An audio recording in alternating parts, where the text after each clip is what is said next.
حضرات، صدر مدرسہ حافظ اساتذہ اکرام اور میرے حدیل عزیز ساتھیوں، السلام علیکم۔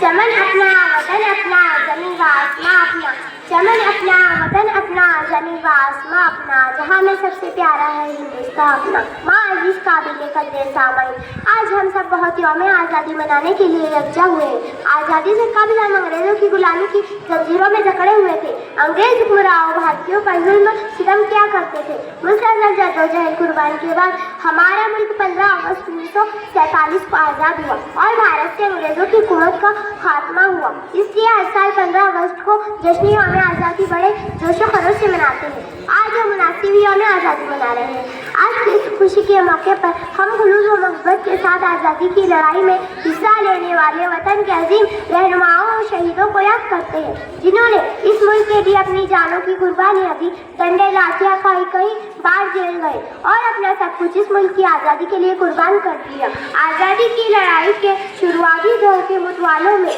بنگال کے نواب سراج الدولہ، شہید اعظم شیر محسود ٹیپو سلطان، شہید مولانا احمد اللہ شاہ جیسے بے شمار رہنما شامل ہیں۔ آخر میں اس شعر کے ساتھ اپنی تقریر ختم کرنا چاہتی ہوں۔